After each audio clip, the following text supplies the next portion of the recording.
누구와의 비교도 거부한다. 독창적인 시선으로 정치권을 통찰하는 여의도 펠레 시간입니다.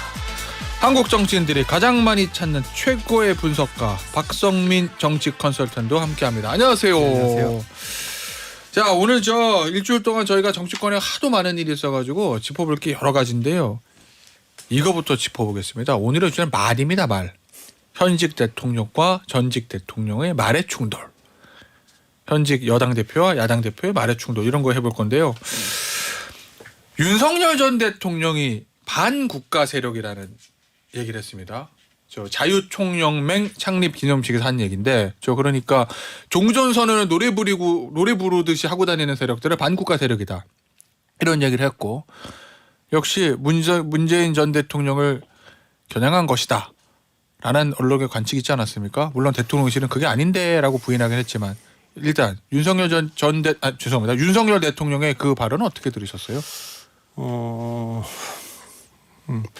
물론 이제 대통령실 해명이 어떤 특정 정치 세력이나 전 정부를 경영한 것은 아니다. 그게 대통령실의 얘기입니다. 이제 자유총연맹이라고 하는 네. 그런 데 가서 한 발언임을 조금 이해해달라, 네. 이렇게 얘기를 했지만, 소위 말하는 TPO를 생각해라, 뭐 이런 그런 건데, 얘기였죠. 뭐 반국가 세력이라는 말 자체는 대통령의 언어는 아니죠. 검찰총장의 언어나 검사의 언어일 수는 있죠. 반국가 세력이 되면 그건 수사의 대상이고 처벌의 대상이고 척결의 대상인 거죠. 그렇죠. 근데 이제 저는 뭐 그 말에 이제 그건 하여튼 제가 그건 대통령의 언어는 아니다, 이렇게 말씀을 드리고, 그때 주목했던 거는 이제 그 종전선언을 비판한 겁니다. 네. 그래서 윤석열 대통령은 어떻게 보면 한국 보수가 남북 문제를 보는 시각을 딱 드러냈다, 이렇게 보고, 그거에 대해서 이제 문재인 전 대통령이, 물론 이제 그분도 정권을 겨냥했다기보다는 문재인 정부 때 외교부 차관을 했던 최종건 차관의 책이죠. 평화힘 추천사에서 아직도 냉전적 사고를 갖고 있는 사람들이 있다. 정확히 표현하면 아직도 냉전적 사고에서 헤어나지 못한 사람들이 많다. 뭐 현 정부를 직격한 거 아니냐, 뭐 이런 관측들이 있습니다. 근데 뭐 윤 대통령의 얘기나 문 전 대통령의 얘기나 뭐 늘 얘기하는 거지만, 정치는 사실의 게임이 아니라 인식의 게임이니까 누가 봐도 상대를 겨냥한 거로 보이죠. 적어도 상대방 대통령을 겨냥했는지 모르지만 상대 진영을 겨냥한 건 분명해 보이고, 이것이 양진영의 보수 진영과 진보 진영의 그 남북관을 대변해주고 있다고 봅니다. 그러니까 문 대통령은, 그러니까 제가 이 방송에서 여러 번 얘기했는데, 지난 30년간 한국에는 이제 보수와 진보 사이에 크게 논쟁이 두 개가 있었어요. 하나는 그러니까 탈냉전과 세계화가 되고 나서 세계화가 되고 나니까 노태우 대통령부터 윤석열 대통령까지는 이거 기회다. 탈냉전이 왔고 세계화가 시작됐으니까 우리가 중국과 러시아하고도 수교를 하고 FTA 같은 거 적극적으로 활용해갖고 더 큰 대한민국 만들어 보자, 이거였고, 민주당은 그 세계화 속에서 그림자가 생기지 않습니까? 양극화. 생기죠. 그러니까 이제 더 따뜻한 대한민국, 좀 더불어 좀 같이 좀 살자. 사람이 먼저다. 사람 사는 세상. 뭐 이런 걸로 무상급식 이런 걸로 지난 30년간 세를 많이 확장했어요. 또 하나가 외교안보 노선의 충돌인데, 그게 이제 김대중 노무현 문재인 대통령 남북 정상회담을 하지 않았습니까? 그러면서 슬로건을 내세운 게 평화가 경제다. 근데 이번에 그 문재인 전 대통령의 그 추천사에 보면 그 내용이 다 들어 있어요. 그러니까 남북 기본 합의서를 평가를 합니다. 일단 노태우 정부에. 그걸 김대중 노무현 정부가 계승하지 않았느냐. 계승한 결과 남북 관계나 또 안보 문제나 더 나아가서는 경제까지도 이게 평화 경제다. 그렇게 우리가 북한하고 예를 들면 평화협정을 맺으면 그게 이제 안보 비용을 딴 데 돌릴 수도 있고, 러시아로부터 저렴하게 에너지도 들어올 수 있고, 중국까지 사업계도 많아진다, 이거 아닙니까? 반면에 보수 진영은 그거에 대해서 뭐라 하냐면, 무슨 협정 쪼가리가 평화를 담보하느냐. 체인벌린과 히틀러 때 우리 보지 않았냐. 미넨협정 같은 거죠. 그러니까 경제가 평화다. 요즘 말로 하면 기술이 평화다. 어느 나라도 흔들 수 없는 산업, 기업, 기술을 갖고 있어야지 평화가 지켜지는 거지 협정이 아니다. 이제 이 두 개의 충돌입니다. 제가 보기에는. 그걸 대변해 준 건데, 문재인 대통령의 말이 지난 30년간 제가 보면 외교안보에서 사실 그 탈냉전이 왔을 때 그때 보수는 이 상황에 대해서 적응을 잘 못했어요. 그래서 94년도인가 김일성 조문을 둘러싸고 보수가 막 우왕좌왕했거든요. 결국 조문 안 했지 않습니까? 네. 그래서 그 주역의 자리를 누구한테 넘겨줬냐면은 민주당한테 넘겨줬어요. 그래서 김대중, 노무현, 문재인 세 분은 남북 정상회담을 했지만 보수는 어떻게 보면 북한이 붕괴할 거다. 뭐 이러면서 안 했죠. 네. 근데 지금은 그래서 문재인 대통령의 말이 부분적으로는 맞는 것 같지만 러시아가 우크라이나를 쳐들어가고 예. 미중 패권 전쟁이 있고 중국이 대만을 위협하고 네. 북한이 핵과 미사일로 우리를 선제적으로 공격할 수도 있다. 이렇게 하는 상황에서 여전히 이 말을 하는 것이 과연 유효할 거냐라는 어허. 측면에서 보면 그 지금은 조금 큰 축이 좀 다시 그 탈냉전과 세계화의 시기에 30년 만에 다시 그 뭐 이거 신냉전이라고 얘기하는 분도 있고 뭐 제2의 냉전이라고 얘기하는 분도 있고 네. 학자마다 좀 다릅니다만 그다음에 탈세계화를 지금 하고 있는 상황이기 때문에 예. 이건 어떻게 보세요, 대표님? 이 정권마다 대북 정책이나 외교안보 노선은 달라질 수는 있잖아요. 아마 문재인 전 대통령이 출마했던 그 대선에서 당시에 문재인 후보가 당선되면 북한과의 화해 모드로 갈 것이다라는 거는 유권자 대부분 예측을 했을 거고 이번에도 윤석열 전 대통령이 당선되는 이 대선에서 윤석열 대통령 후보가 당시에 당선되면 대북 강경책을 쓸 것이다라는 건 어느 정도 예상이 됐던 건데 정부마다 정책은 있잖아요. 각자 정책이 옳다고 생각하고 추진하는 거고 그러니까 정책적인 생각의 차이는 있을 수 있는 건데 전 대통령하고 현 대통령이 마치 상대를 겨냥해서 좀 강한 말을 쏟아내는 거, 강한 표현들 쏟아내는 거 이거는 어떻게 우리가 받아들여야 돼요? 그러니까 정책의 차이를 떠나서. 정책 국제 정치의 영향을 굉장히 강하게 받고 있는 거 아닙니까? 그러니까 네. 지금의 상황이라는 게 30년 전에 이제 그 냉전이 끝나고 탈냉전으로 전환되는 시점과 비견할 수 있는 정도의 상황이니까 극적으로 이 그 문재인 정부와 윤석열 정부가 들어서는 이 교체기가 국제 정치권에도 굉장히 큰 변화가 있지 않았습니까? 네. 2017년에는 사실 트럼프 대통령이 미국의 트럼프 대통령이 북한과 아주 험악한 상황을 연출을 했고 뭐 곧 전쟁이 일어날 것 같은 분위기까지 연출했다가 어쨌든 2017년 이후에 그 대화 국면으로 2018년부터는 대화 국면 들어가지 않습니까? 그래서 이제 그 평창 올림픽부터 대화 국면 들어가서 그때 이 정부가 뭐 완전한 비핵화가 된다 이렇게 얘기를 한 거죠. 근데 그거에 대해서 대부분의 이제 그 많은 관측자들이 그거는 그 위장 평화쇼다 이렇게 얘기를 했는데 좀 시간이 지나서 보니까 뭐 그때 당시엔 그게 진심이었는지 모르지만 어쨌든 문재인 정부가 목표로 했던 그 네. 목표를 달성을 못했기 때문에 이제 이것을 지금 뭐 미중 패권 전쟁이 진행되고 이런 속에서 그 자유진영이 지금 다시 뭉치고 있는 상황이기 때문에 뭐 그런 것을 반영한 거 아닌가 싶습니다. 알겠습니다. 이 얘기 좀 해보죠. 이 뭐 전직 대통령과 현직 대통령은 뭐 그렇다 치고 현역 정치인들의 말의 강도도 좀 세지는 것 같은데 뭐 저랑 윤영찬 의원이 인터뷰하던 지난주 금요일 날 윤영찬 의원의 사실상 쿠데타로 윤석열 대통령이 집권한 건 아니냐라는 이제 그 얘기를 그 자리에서 윤영찬 의원이 했거든요. 그런 쿠데타 발언이라든지 이 민주당의 이태원 저 특별법 본회의 직회부 이 부분에 대해서 김기현 국민의힘 대표가 마약에 도취됐다라고 표현한 것이라든지 이게 가면 갈수록 정치권의 말에 좀 세지는 거 이거는 저희가 그게 어떻게 이제 왜 그런다고 뭐 보세요? 정치라는 게 원래 말로 싸우는 거죠. 그거 말로 싸우는 말로 거긴 한데. 싸우는 거고 그러긴 한데 지금 인플레이션이 된 거죠 지금 굉장히. 근데 그거는 이제 쿠데타 발언은 반국가 세력이라고 하는 거에 대한 이제 반작용으로 나온 얘기니까 그렇다 치고 반국가 세력이라는 건 아까도 말했지만 반국가 세력이면 그 특정인을 얘기하는 건지 특정 정부를 얘기하는 건지 특정 정당을 얘기하는 건지 모르지만 어쨌든 반국가 세력이라고 하면 그거는 척결의 대상이고 처벌의 대상이고 수사의 대상인 거 아닙니까?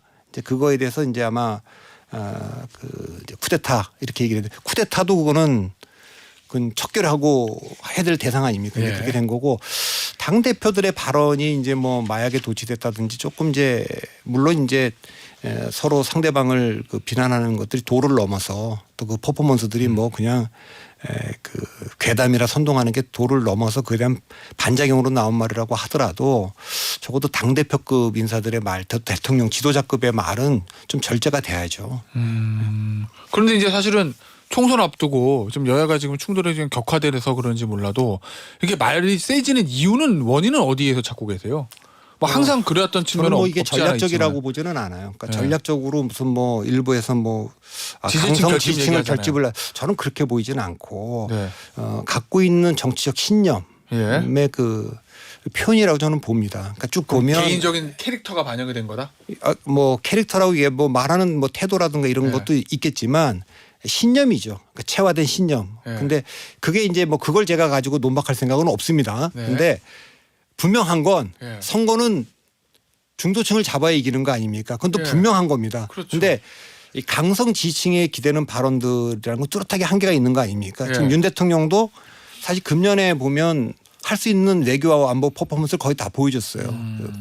한미 정상회담도 하고 했죠. 가서 뭐 아메리칸 파이도 부르고 네. 뭐 영어 연설도 하고 그 평가가 좋았지 않습니까? 네. 할 수 있는 거 다 했고 실제로 국회에서 막혀서 뭐 연금 개혁이라든가 노동 개혁이라든가 교육 개혁은 할 수 없는 거고 대통령이 할 수 있는 외교 안보는 다 했는데 지지율이 지금 갤럽 기준으로 전화 면접 기준으로 지금 40%를 못 넘어가잖아요. 그 못 네. 넘어가면 한번 판단을 해야 되는 겁니다. 아하. 내가 이렇게 대한민국을 위해서 정말 동분서주하면서 더 큰 대한민국의 위상도 지금 국민들에게 각인시키고 잘못됐던 정책을 다 바로잡고 있는데 왜 지지율이 안 올라가느냐 이걸 얘기를 해야 될 거고 민주당은 민주당식으로 지금 얘기하는 거대로라면 윤 대통령의 지지율은 25% 밑으로 내려와 있어야 되는 겁니다. 네. 근데 그렇게 내려오지 않고 저 정도라도 하는 것은 저걸 지지하는 국민들이 있다. 네. 그리고 민주당의 지금 그 정당 지지율이나 아니면 이재명 대표에 대한 그 갤럽에서 얼마 전에 발표했죠.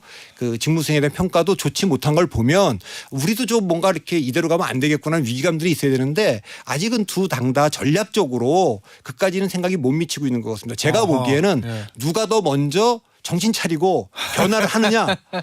그리고 지금 식으로 하는 거는 둘 다 그 승리로 가는 그 길은 아니죠.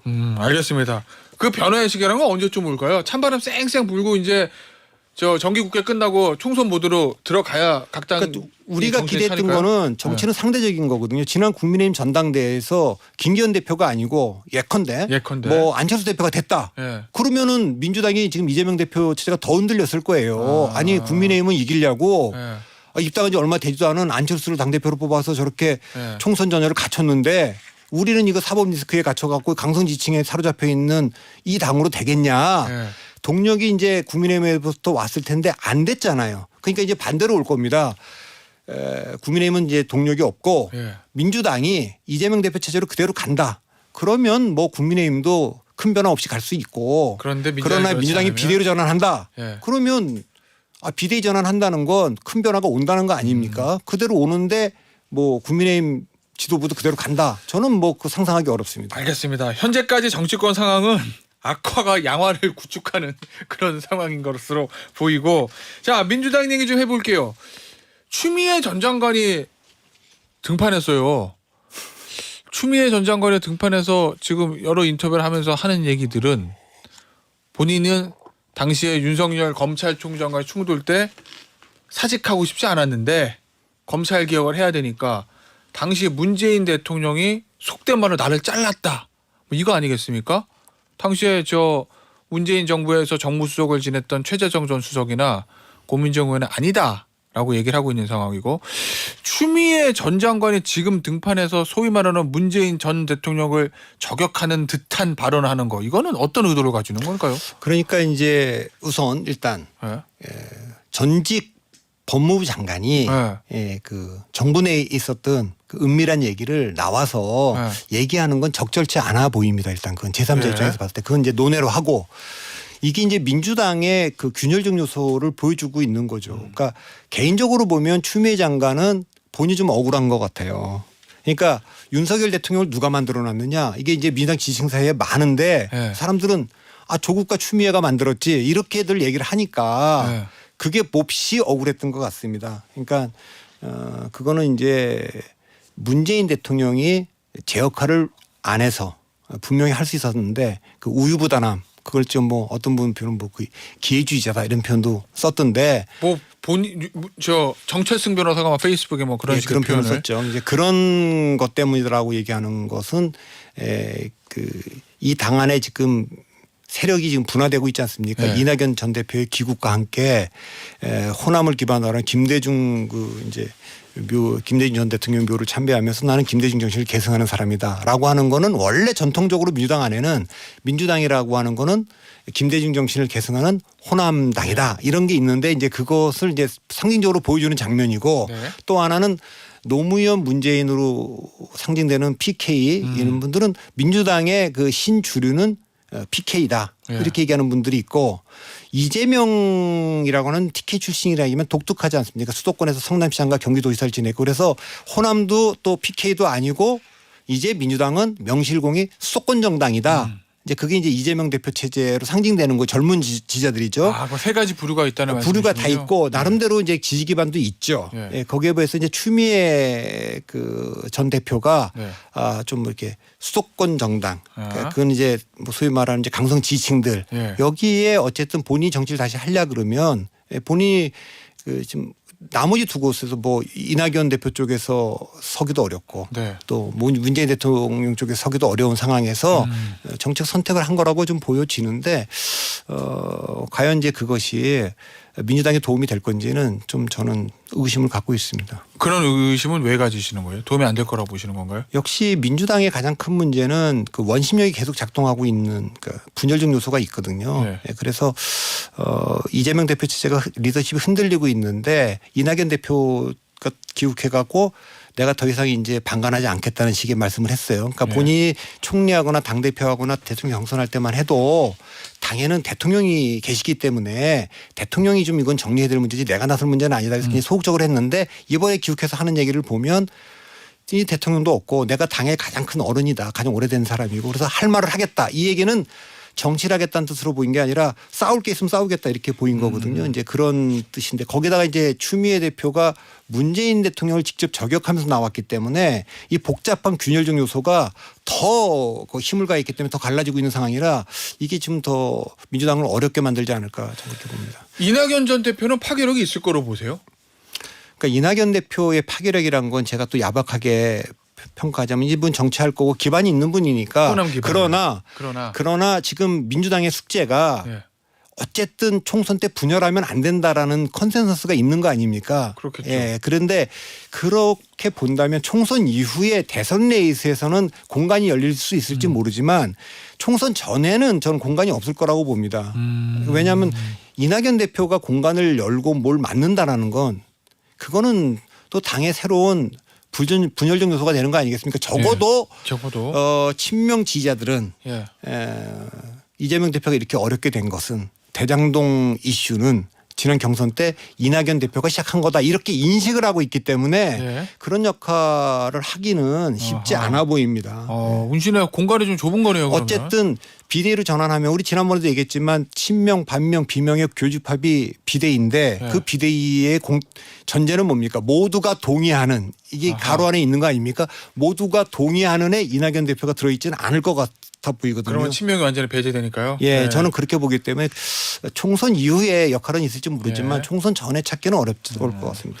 제3지대 얘기 좀 해볼까요? 금태섭 전 의원이 이끄는 가칭 새로운 당. 여기는 어떻게 될 거로 보시나요? 새로운 당 요즘 논평 나오는 거 보니까 국민의힘보다는 오히려 저 민주당 쪽을 저격을 많이 하는 것 같은데요. 민주당은 해체가 답이다. 뭐 이런 표현도. 그러니까 민주당을 이제 뭐 나왔거든요. 많은 당들이 네. 이제 뭐 민주당을 대체하려 그런다. 네. 대체하려 그런다. 뭐 이런 얘기를 하고 있는데 뭐 그건 뭐 쉬운 얘기는 아닐 겁니다. 그러니까 역사적으로 보면 대통령 선거 때 제3후보는 늘 있었고 제3당도 늘 있습니다. 있었죠. 전제 조건은 출발의 조건은 어느 정당이든 1당이든 2당에서 균열이 있을 때 시작이 되고 예. 그건 필요 조건입니다. 충분 조건은 마지막 당 상대당 두 당이 다 균열이 있을 때 성공할 수 있어요. 예. 거기에다가 이제 보조적으로 뭐 대선 주자가 있느냐 뭐 지역적 기반이 있냐 뭐 이런 거지만 예. 기본적인 출발점은 그렇습니다. 그러니까 성공한 사례를 우리가 두 번 들었는데 1996년도에 자민련과 2016년에 국민의당을 들고 예. 있지 않습니까? 2016년 국민의당도 양당에다 균열이 있었죠. 일단 분열은 이제 민주당에서부터 시작됐죠. 예. 호남을 기반으로 해서 많은 분들이 나왔고 그래서 거기서부터 먼저 이제 그 바람이 불었는데 최종적으로는 이제 박근혜 대통령과 그 새누리당이 이제 충돌하면서 유승민 의원 같은 분들 공천 배제하고 예. 김무성 당대표가 그거에 저항하면서 지지했던 그 중도 보수층이 대거 이탈을 하지 않았습니까? 그래서 이제 성공한 거고 96년도에도 뭐 여당 야당이 다 분열을 했어요. 예. 여권은 신한국당과 자민련으로 자민련 분열했고. 야권은 새정치국민회의와 민주당으로 호남민주당이. 예, 이렇게 예. 분열을 했기 때문에 예, 그 공간이 있었던 거죠. 그때 자민련은 충청도와 TK에서 이제 일으킨 거죠. 이런 게 아니고 그러니까 뭐 양쪽이 다 균열이 오지 않고 그냥 공천이 불확실하거나 공천 탈락된 분들이 아무리 명망가들이 많이 모여도 예. 실패한 사례는 2000년 민국당이라는 게 있어요. 혹시 기억하실지 모르겠습니다. 알고 있습니다. 그 한나라당이 거물들은 다 있었어요. 다 있어요. 거기. 그 뭐 이기택, 김윤환부터 뭐 이수성, 조순 네. 뭐쫙 있지 않았습니까? 이제 그분들이 엄청난 분들이 모였는데 사실 한나라당이 뭐 오세훈, 원희룡 받아들이면서 개혁 공천하면서 네. 대거 세대 교체한 거 아닙니까? 그래서 그랬죠. 그거에 이제 불만을 품고 이제 탈당을 했는데 그런 식으로 나가서는 민주당 쪽이든 국민의힘 쪽이든 저는 성공할 가능성이 거의 없다고 봅니다. 네. 그러니까 금태섭 전 의원 같은 이 신당이 성공하려면 진짜 그 일단 바깥에 제3당이 여러 개 지금 생기고 있는데 이게 여러 개 생겨갖고는 되지는 않습니다. 사람들이 네. 하나나 두 개나 많아야 세 개까지 볼 수 있지 많으면 안 되니까 이걸 다 통합할 수 있느냐. 예. 이제 이게 문제고 총선을 앞두고 12월 달 이후에 1월 달에 양당에서 큰 그 균열이 올 균열이? 거냐. 예. 그리고 성공하려면 양당이 모두 균열이 와야. 예. 그래서 양당 심판론이 작동을 해야 어허. 그래야 제3당의 공간이 열릴 거라고 좀 봅니다. 그런데- 선거제도가 변하지 않는다면. 예. 박성민 대표 예전에 저랑 얘기하실 때 보면 양당 다 균열이 있을 가능성은 좀 높다라고 평가하고 예측하고 계신 거 아니에요? 그때는 제가 2020년처럼 예. 완전히 1대1로 똘똘 뭉쳐서 66% 투표율까지 올라가면서 치를 가능성 20% 정도로 제가 봤는데 예. 요즘은 조금 올려야 될 것 같아요. 한 3분의 1 정도 이것도. 아, 그다음에 그래요? 균열을 없앨 가능성이 더 높아진 아니 거네요. 조금 더 높아졌고 2016년에 그 국민의당이 등장해서 제3당 3자 구도가 있잖아요. 이것도 전 3분의 1 가능성이 여전히 있다고 보고 여전히 양쪽이 다 분열해서 4자 구도로 치러지는 1996년 현이죠. 예, 예. 이렇게 치러질 가능성도 저는 여전히 3분의 1은 있다고 봅니다. 전에는 제가 20, 40, 40으로 얘기했다면 지금은 33, 33, 33 이렇게 지금 보고 있습니다. 알겠습니다. 아이고 요거 저 갈수록 이 저 재밌겠네요. 야, 내년 총선을 앞두고 제3지대 그다음에 양당의 어떤 움직임들 계속 저희가 좀 박성민 대표하고 총선 때까지 계속 이야기를 좀 나눠보도록 하겠습니다. 오늘 여의도 펠레는 여기서 마무리하도록 하죠. 지금까지 박성민 정치 컨설턴트 민 대표였습니다. 감사합니다. 네, 감사합니다.